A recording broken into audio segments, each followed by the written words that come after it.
করার জন্য মাঠে এরকম কাউকে পাইছেন কিনা?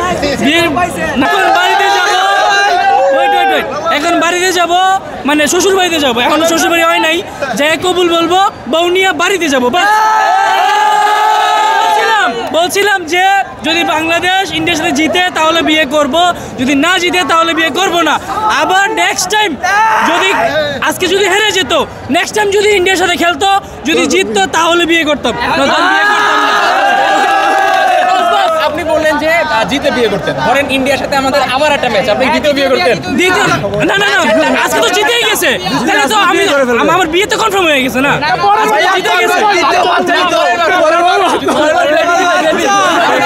আমরা কি আপনার 4টা বিয়ে দেখবো কিনা? পরের বার প্রোডাক্ট নিয়ে আসতাম, প্রোডাক্ট নিয়ে আসতাম। আচ্ছা, আজকে ঈদের দিন মনে হচ্ছে কিনা আপনার? আজকে অনেক খুশি, হ্যাঁ আজকে মানে বলে বোঝানোর মতো না, বাংলাদেশ আজকে জিতছে।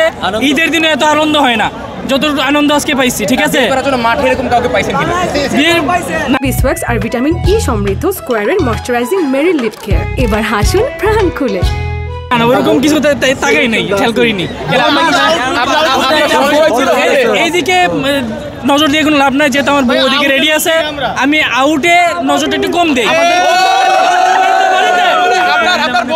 বউ তো অবশ্যই রেডি, কুমিল্লা মানে ব্র্যান্ড, কুমিল্লার জামাই নোয়াখালীর বউ, আমরা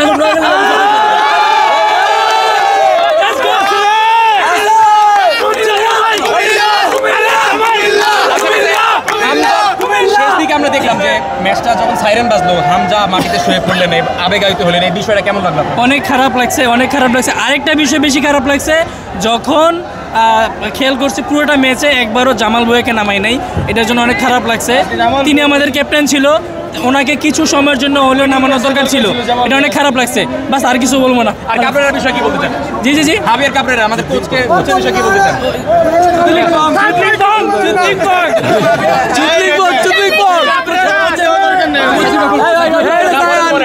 কোচের বিষয়টা বাফুফে থাকবে, যদিও সে আজকে উইন করছে। আগে তো টিম দেখছেন কি অবস্থা ছিল, এখন ম্যানেজমেন্ট আছে, তারা এটা যে সিদ্ধান্ত, আমরা সেই সিদ্ধান্ত স্বাগত জানাবো ইনশাল্লাহ। Thank you so much.